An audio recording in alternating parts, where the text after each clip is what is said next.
Gövde yapımına geçelim.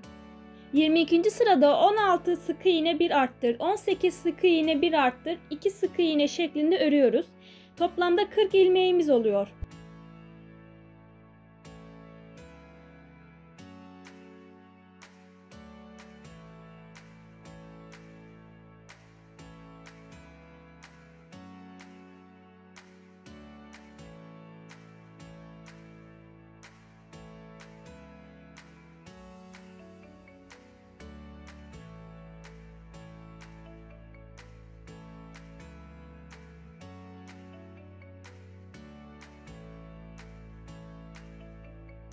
...23. sırada 7 sık iğne 1 arttır şeklinde sıra sonuna kadar 5 tekrar örüyoruz. Toplamda 45 ilmeğimiz oluyor.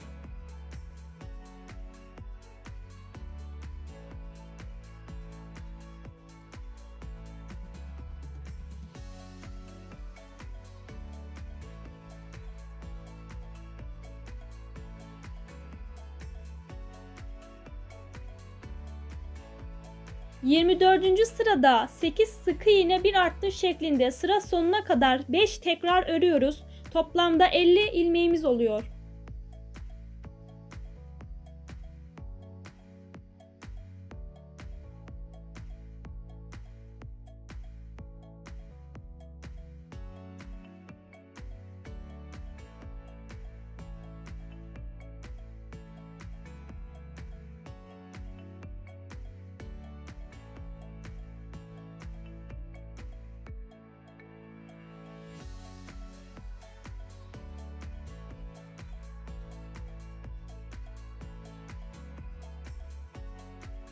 ...25. sırada 9 sık iğne 1 arttır şeklinde sıra sonuna kadar 5 tekrar örüyoruz.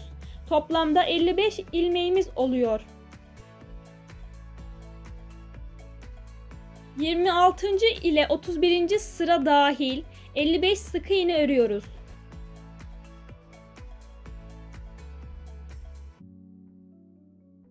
32. sırada 21 sık iğne 1 eksilt 32 sık iğne şeklinde örüyoruz. Toplamda 54 ilmeğimiz kalıyor.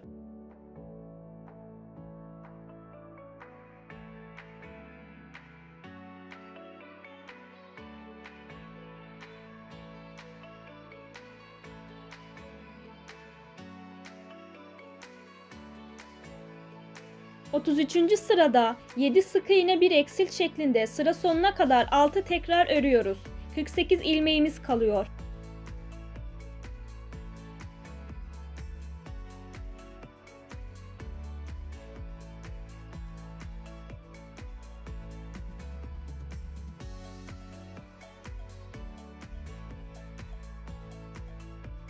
Otuz dördüncü sırada 6 sık iğne 1 eksilt şeklinde sıra sonuna kadar 6 tekrar örüyoruz. 42 ilmeğimiz kalıyor.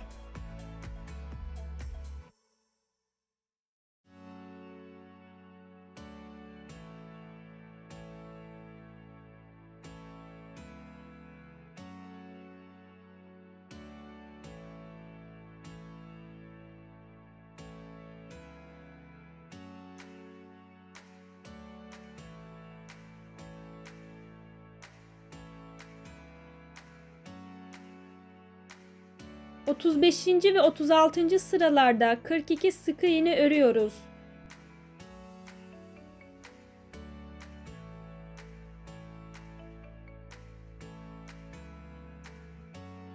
Otuz yedinci sırada 5 sık iğne 1 eksilt şeklinde sıra sonuna kadar 6 tekrar örüyoruz. 36 ilmeğimiz kalıyor.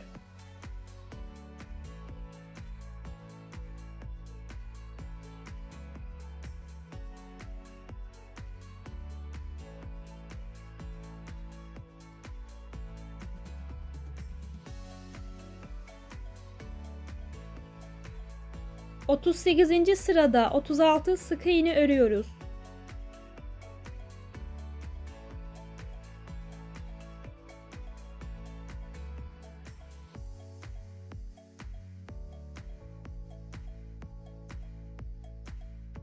Otuz dokuzuncu sıra 4 sık iğne bir eksilt şeklinde sıra sonuna kadar 6 tekrar örüyoruz.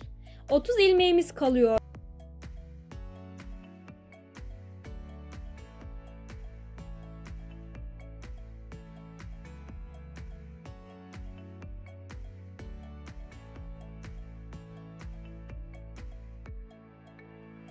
Kırk ve 41. sırada 30 sık iğne örüyoruz.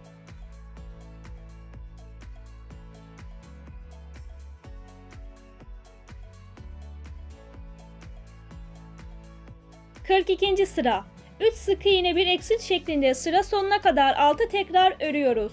Toplamda 24 ilmeğimiz kalıyor.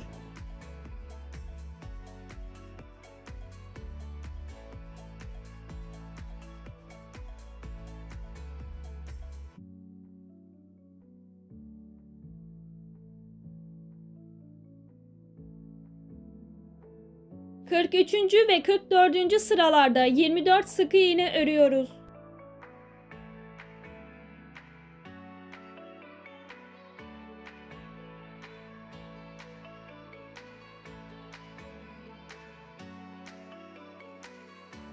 Kırk beşinci sırada 12 sık iğne örüyoruz. İlmek kaydırma ile kapatıyoruz.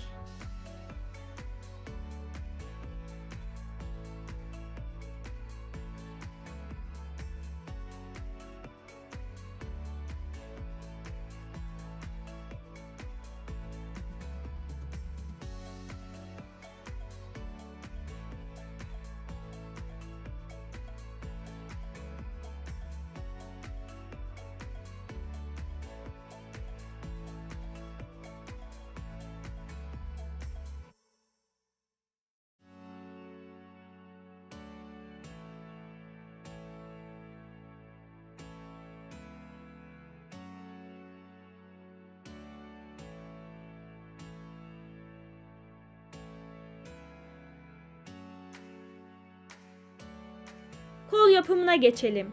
Sihirli halka içine 6 sık iğne örüyoruz.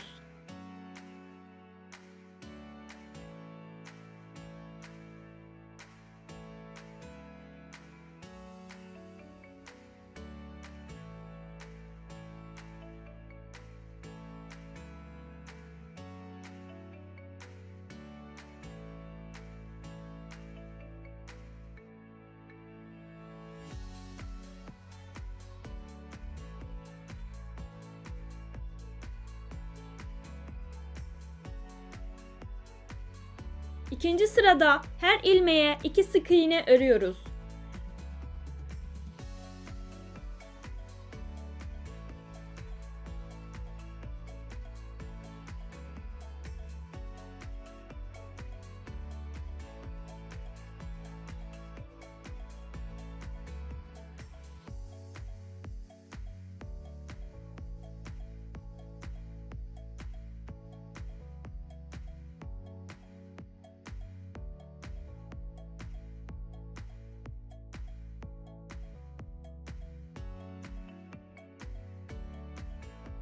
Üçüncü sırada 5 sık iğne bir arttır, 5 sık iğne bir arttır şeklinde örüyoruz. 14 ilmeğimiz oluyor.